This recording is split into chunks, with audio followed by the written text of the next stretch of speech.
हमको जो गाली देते थे लोग कि आपके खड़े रहने से सब बीजेपी का फायदा हो रहा है, मैं फिर से कह रहा हूं, हम तो थे ही नहीं वहां पर। ईवीएम को ब्लेम करना तो बड़ा आसान है ना, तो वही ईवीएम से आप जीत जाते हैं और फिर अगर आप हार जाते हैं तो ये गलत बात है। जम्मू में 29 असेंबली सीट पर बीजेपी जीत जाती है और एक सीट पे कांग्रेस जीतती है, तो ये चीजों को देखना पड़ेगा। ये तो ठीक नहीं है ना। कि क्या सीएम होगा उमर अब्दुल्ला, बताइए भाई। उसकी कैबिनेट में एलजी का रिप्रेजेंटेटिव बैठेगा और वो बैठकर रिपोर्ट करेगा कि जो डिसीजन एक्सेप्ट करे ना करे।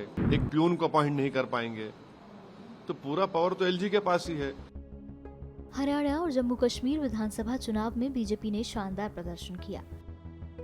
विधानसभा चुनाव के नतीजे सामने आने के बाद विपक्ष भड़क गया, क्योंकि जहां रुझानों को देखते हुए कांग्रेस जश्न मना रही थी, तो वही रात तक तस्वीरें बदल गईं और भाजपा को हरियाणा में जीत के साथ जम्मू में भी मिली उम्मीद से ज्यादा सीटें। इस बीच एआईएमआईएम प्रमुख असदुद्दीन ओवैसी ने कांग्रेस से निराशा जताते हुए क्या कुछ कहा, सुनिए। हमको जो गाली देते थे लोग कि आपके खड़े रहने से सब बीजेपी का फायदा हो रहा है, मैं फिर से कह रहा हूं, हम तो थे ही नहीं वहां पर, तो कैसे जीत गई बीजेपी? क्या क्या अनाप शनाप बोलते थे हमारे बारे में, ये टीम वो टीम। अब जब वहां पर बीजेपी जीत गई, जिम्मेदार कौन है इसका? और दूसरी अहम बात यह है कि 10 साल की एंटी इनकम्बेंसी का फायदा कांग्रेस पार्टी को उठाना चाहिए था, मगर लगता यह है कि उनके इंटरनल डिफरेंसेस की वजह से उसका फायदा बीजेपी को हो गया। और तीसरी बात यह है कि बीजेपी को अगर आप जरा सा भी मौका देंगे इलेक्टोरल बैटल में, तो बीजेपी उसका फायदा उठा लेती है। और आखिरी बात यह है कि 2024 के चुनाव के बाद भी, और पार्लियामेंट में मैंने कहा था कि जो लोग इसको कह रहे हैं कि ये बड़ी नफरत पे कामयाबी हो गई, मैं उस वक्त भी कहा था कि वो बात नहीं है। तो बीजेपी की ये कामयाबी को अब जो हो रही है अभी, इसके जिम्मेदार कौन है? तो ये है असल कांग्रेस पार्टी पे निशाना नहीं, निशाना नहीं है भाई। मेन अपोजिशन तो आप ही है वहां पर, मेन अपोजिशन तो ओवैसी थोड़ी है, मेन अपोजिशन आप ही है। और 10 साल के एंटी इनकम्बेंसी के बाद, 10 साल और फिर आपके हालिया पार्लियामेंट के चुनाव के नतीजे के बाद एक गोल्डन अपॉर्चुनिटी थी इनके पास कि बीजेपी को हरा देते वहां से, मगर वो नहीं कर पाए। इनका अपने इंटरनल डिफरेंसेस की बुनियाद पर, अपने एरोगेंस की बुनियाद पर, तो बड़ा इसको आप बीजेपी की जीत नहीं बल्कि कांग्रेस की नाकामयाबी बता रहे हैं आप। मेरा मानना यह है कि देखिए, मध्य प्रदेश में भी जीतना चाहिए था, छत्तीसगढ़ में भी जीतना चाहिए था, यहां पर भी जीतना चाहिए था। तो ये तीसरा ऐसा प्रदेश है जहां पर बीजेपी को हारना चाहिए था। असेंबली इलेक्शन बीजेपी जीत गई, तो ये खुद एक बहुत बड़ा पैगाम देता है कि किस तरीके से क्या हो रहा है। तो जहां तक मेरा ताल्लुक है, हमारी पार्टी हम तो डिसाइड के नहीं लड़ेंगे, मगर इतने बड़े लोग इस पार्टी के मुझसे भिजाए लोगों के आप चुनाव लड़िए, बोला नहीं लड़ेंगे हम अब चुनाव लड़ेंगे, अपनी तरीके से लड़ेंगे।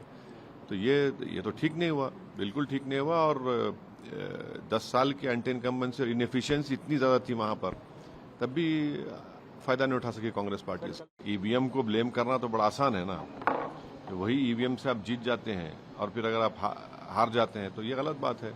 अब बोलते हैं, मगर ये मेरा ओपिनियन ये है कि ये स्टेट बीजेपी को हारना चाहिए था। बहुत से फैक्टर्स थे जो उनके खिलाफ जा रहे थे, तो अगर आप यहां पर भी अगर नहीं हरा पाएंगे बीजेपी को, तो ये बड़ी तकलीफदेह बात है। मगर जम्मू में 29 असेंबली सीट पर बीजेपी जीत जाती है और एक सीट पे कांग्रेस जीतती है, तो ये चीजों को देखना पड़ेगा। ये तो ठीक नहीं है ना, बिल्कुल ठीक नहीं है ये।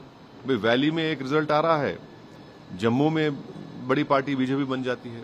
तो मतलब जो ये 5 एमएलए नहीं, इस 5 सही मानते हैं? नहीं, मैं तो पूरे एक्ट को ही गलत मानता हूं, इसीलिए मैंने पार्लियामेंट में उसका वो खुलकर हमने उसका अपोज किया था कि क्या सीएम होगा उमर अब्दुल्ला, बताइए भाई। उसकी कैबिनेट में एलजी का रिप्रेजेंटेटिव बैठेगा और वो बैठकर रिपोर्ट करेगा कि जो डिसीजन एक्सेप्ट करे ना करे। अगर उमर अब्दुल्ला अपने मंत्रियों को लेकर दिल्ली आना चाह रहे तो प्लेन में बैठ के ऐसा नहीं आ सकते, उनको एलजी से परमिशन लेके आना पड़ेगा, एक प्यून को अपॉइंट नहीं कर पाएंगे, तो पूरा पावर तो एलजी के पास ही है। अब देखिए ये तो बड़ी यानी गलत बात है ना। ये तो इलेक्टेड जनता वोट डाल रही है और पूरे इख्तियारात एलजी को दे रहे हैं आप, ये कैसे होगा बताइए। उसूलन अखलाकन कॉन्स्टिट्यूशनल प्रोप्राइटी डिमांड करती है कि जो भी सीएम होगा उसके ओपिनियन से, उनकी रजामंदी से आप अपॉइंटमेंट करिए। मगर एक अजीब व गरीब किस्म का एक्ट पास किया गया 370 का, जिसमें आपको एक मिसाल देता हूं। कैबिनेट की मीटिंग होगी, उमर अब्दुल्ला की कैबिनेट मीटिंग होगी, तो एलजी का रिप्रेजेंटेटिव बैठेगा उसमें और वो बताएगा एलजी को कि इसको कबूल करे ना करे। अगर उमर अब्दुल्ला कैबिनेट के मिनिस्टर को दिल्ली जाने का है, दिल्ली जाने का भी है, तो उसको एलजी से परमिशन लेके जाना पड़ेगा। एक प्यून को अपॉइंट नहीं कर सकता सीएम वहां का। तो ठीक है, ये बात बिल्कुल सही है कि कश्मीर के अवाम में जो गुस्सा था 370 को अबॉलिशन का, उन्होंने अपना गुस्से का इजहार कर दिया। और फिर दूसरा ये है कि हमारे पड़ोसी मुल्क जो बोलते थे कश्मीर के बारे में, इलेक्शन तो हुआ, साफ सुथरा हुआ, इसमें कोई इनकार नहीं कर सकता, ये भी एक बहुत बड़ी कामयाबी है। तीसरी बात यह है कि जम्मू में आप देखिए कि 29 सीट बीजेपी जीत गई, वहां पर भी कांग्रेस पार्टी एक ही सीट जीती। ये चीजों को देखने की जरूरत है। कश्मीर छोड़ दी, वैली, अच्छा कश्मीर में तो बीजेपी ने बड़ा प्रोपेगेंडा किया था कि पहाड़ी गुज्जर, वो सब जीरो हो गया, पहाड़ी गुज्जर मिलकर बीजेपी को हरा दिए। मगर जम्मू में 29 असेंबली सीट्स पर बीजेपी जीत जाती है और एक सीट पे कांग्रेस जीतती है। तो ये चीजों को देखना पड़ेगा। ये तो ठीक नहीं है ना, बिल्कुल ठीक नहीं है।